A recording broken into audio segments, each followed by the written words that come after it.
Jak jste spal? Moc ne. Posaďte se. Kam? Sem? Ne. Tam na tu židli a pokud možno mluvte na mikrofon. Bruno Vokoun, narozen 2. ledna 1974, trvalé bydliště. To už jsem říkal, paní kapitánko. Na mikrofon. Říkám, že už jsem to říkal a ještě bych teda dodal, že jsem kozoroh. Prosím. Narozený ve znamení kozoroha. Můžu si zapálit? U nás se nekouří, pane Vokoun, v celé budově.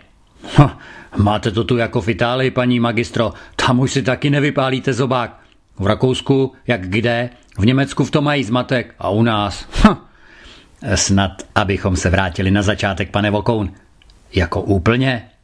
Třeba. Jak jste se s vaší ženou seznámil? Anušku jsem potkal on the road, jak zpívá Vaby Daněk.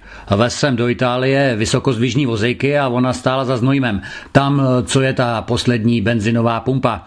Tankuju naftu a nejdřív jsem si myslel, že stopuje. Vyškrábala se do kabiny a celá udejchaná povídá: já jsem Anuška Duha, těší mě. Bruno, povídám já. A ona hned: no tak popojedem, ne? Jak to budeš chtít, Bruno? Rukou orál nebo si na tebe mám sednout? No mluvit teda uměla. A ty oči. Hned mi bylo veselejc. Byla taková trochu jako silnější, dobře udělaná. O to mám rád. Ale moc pěkná, mladá. Měla bílý kozačky s kovovejma podpatkama. Ona vůbec chodila do práce zásadně celá v bílým.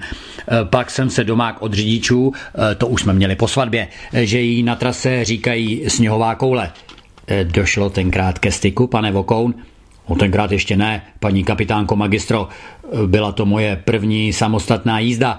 Byl jsem blbej a ze všeho vyvalenej a taky skřípnutej tou zodpovědností za drahý auták a bál jsem se, abych nezakufroval.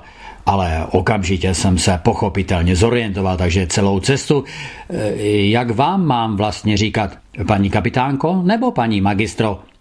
Jak chcete, pane Vokoun?